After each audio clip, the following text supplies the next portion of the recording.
Hey there, I'm Shelbeast, your mixologist geek, and today in this video is going to be the part 2 of my gin review. Now this is going to be the high class gin review that I've got going on here. So again, I compared 3 cheap beers yesterday, and today I'm going to be doing 3 higher class beers that are more top shelf thought of. So I'm just going to be reviewing those. It's going to be Bombay Saphire, number 3, the Key, number 3, and then the Highclere Castle Gin. So of course, as yesterday I had this ordered from what I don't like to what I do like. I'm just going to start pouring. I'm going to talk about all this stuff. So this first one is the Bombay Saphire. All of these are London Dry. And I love my London Dry, but this is actually one that I don't like. There's a lot going on with this. There's a lot of flavor, but it's so bitter that you can't enjoy the flavor. That's how I've always felt with this. Like, yes, it's high class, but like I said, if you like your bitter, go for it. I personally really don't like it. This is the first bottle that I've ever purchased, and this is also the last bottle that I think I will ever purchase unless a drink actually specifically calls for it. So this next one is just the number 3, the Key number 3. I say the Key because it has the key on the bottle there. But the number 3 London Dry Gin.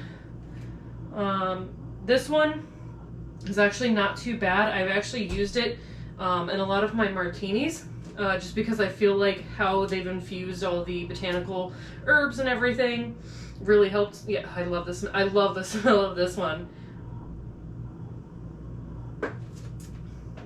Yeah, it still has a bit of kick of bitter to it, but it actually it's so small for the hint of that kick that you really get the flavors coming out in it, and it's just. I honestly feel like out of all the high classes, this would probably be the most well-rounded. Now, mind you, all of these are going to be about, if they have the same size bottle, they're actually about the same price. So they're about $30 to $40 for a bottle. This one is honestly my favorite out of all of them. It's the Highclere Castle Gin. If you've seen the TV show Downton Abbey, as well as the movie now. This is actually Highclere Castle is where Downton Abbey was filmed.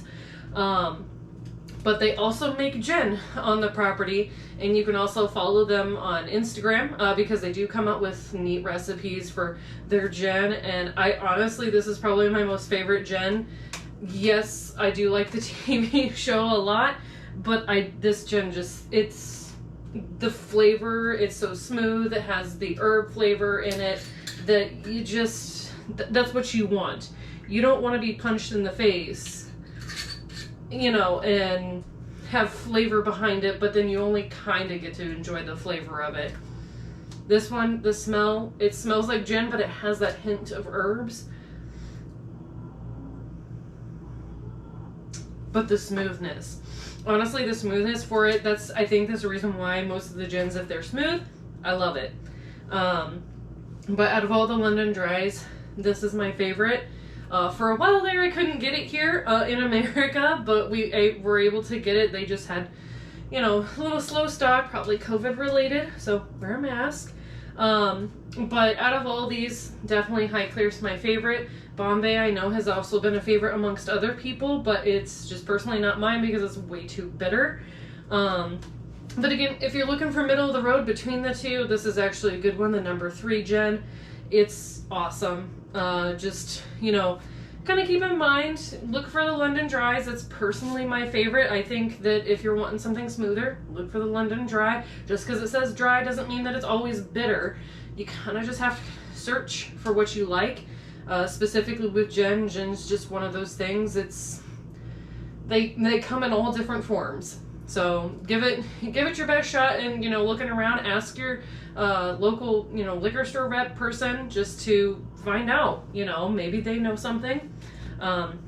But as always, if you like this video, please give it a like. Also subscribe to my channel. I will also be putting the names of all 3 of these gins that I just tried today and that I reviewed. I will also put in links in the description as well for my Instagram, Facebook, and Twitch page.